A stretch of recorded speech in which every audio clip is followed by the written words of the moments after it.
one, before we get started with the video, I just want to put it out there that Fury 325 is better than Steel Vengeance, and I'll be explaining why and everything else about this ride in today's video. But before we get into it, if you love rankings, reviews, and you want to know everything that's happening with Top Thrill Dragster, this is the place for you. Make sure to subscribe to the Great Reproductions and turn on the notification bell so you never ever miss an upload. And if you want to get early access to videos like these, merchandise and live streams and all that cool stuff, make sure to go check out my Patreon. Links will be down in the description below. But yeah, let's just get into the video. Fury 325 has a height of 325 feet, a drop of 320 feet, a maximum speed of 95 miles an hour, a max vertical angle of 81 degrees, and a total track length of 6,602 feet to track. Like, what the, like, just based off the stats alone, this ride already seems really crazy. Spoiler alert, it actually is really crazy. So let's talk about the ride before we even get on it. So when you're walking up to this ride, it's like kind of like in the middle of the park, but not exactly in the middle of the park. Like, okay, all right, let me explain this. So Carowinds Strike is actually in the back of the park, and in between that is the gateway to Fury 325, basically. So it's in the middle, from the front and the back of the park, if that makes sense. So it's on the side, so you're gonna go to your right, but like Ricochet or something, and basically you're there. Fury 325 has its own dedicated plaza, and it actually looks great. The ride sign is just right there greeting you as soon as you walk over there. It has and then you see the lift hill. This thing has a presence, and I don't know what it is about it. It's huge. Fury 325 is the tallest roller coaster in the world with a lift hill.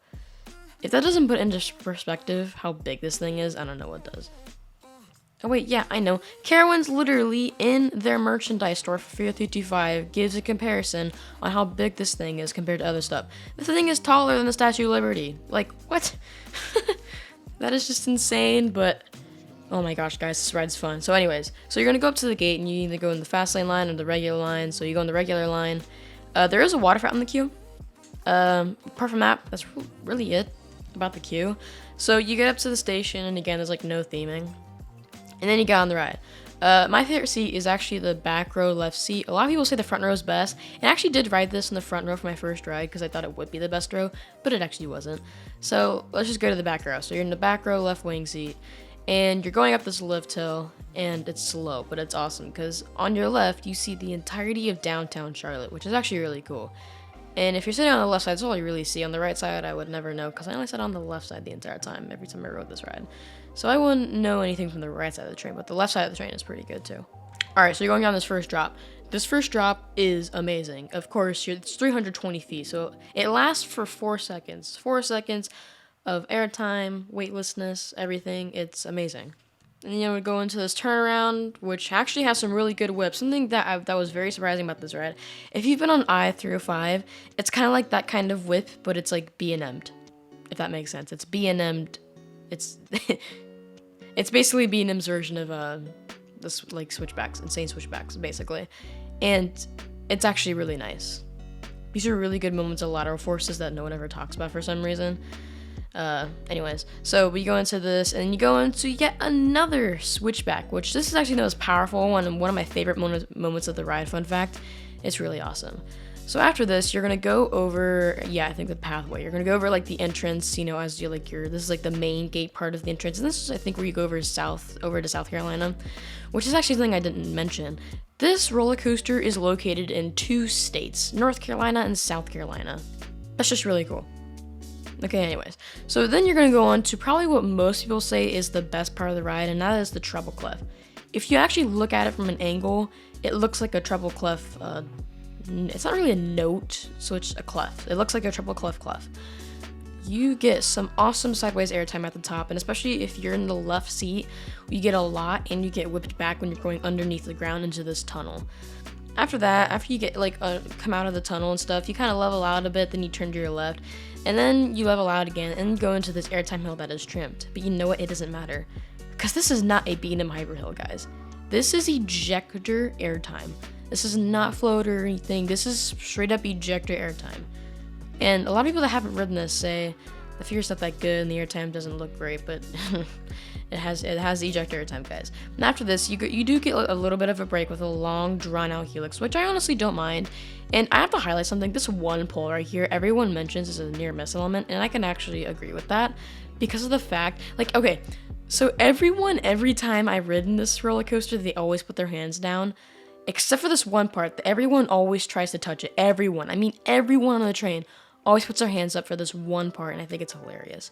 So anyways, after that, you go into 2 more ejector airtime hills, and I mean ejector, and then you hit the brake run. And that ends your experience on Fury 325.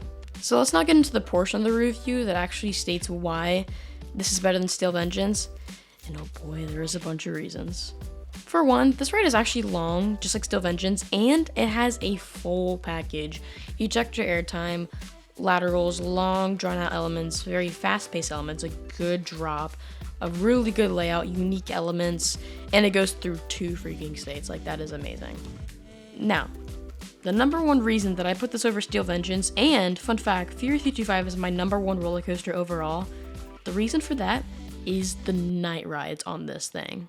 Everyone knows what's about to happen when it comes to nighttime at Carowinds. Everyone goes to Fury 325 and just parties. When I mean party, People party on this roller coaster. I mean, no one drinks or anything, of course, but like, come on. This is like the most hyped night ride sequence, I guess, like ever. It's amazing. Especially when, after a rainstorm and it's nighttime, so the track's been running all day, and the heat index was 106 degrees, so it's been hot all day. This was hauling for me. Oh my gosh. At night, it is unreal how good this thing is. Like, the laterals are even better. The airtime moments are... You don't even notice them. That's how fast they go by. And the helix, that drawn out helix, you don't even know it's that slow, because it's going so fast. Even when you're off-ride, you can just hear this thing. Just like right by you. It sounds like a jet. It's so good. And when we got our night rides in, we actually stayed past like the closing time, which I'm pretty sure was either 9 or 10 o'clock. Yeah, it was 10 o'clock. We stayed past that for 2 extra rides. I got the second to last ride on Fury 325 when I went, and it was awesome. The ride ops gave us some like little tiny ERT times, and it was actually really fun. Like, everyone was hyped. Like, even the ride ops were just like coming in on the fun. They were amazing.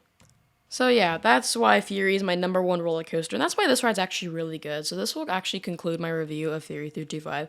Let me know your thoughts down in the comments below, and if you haven't ridden this, tell me your thoughts down below, because I know a lot of people think that this will not be better than Steel Vengeance, but trust me, it will surprise you. So yeah, that's all I got for you guys today, and I will see you all later. Bye!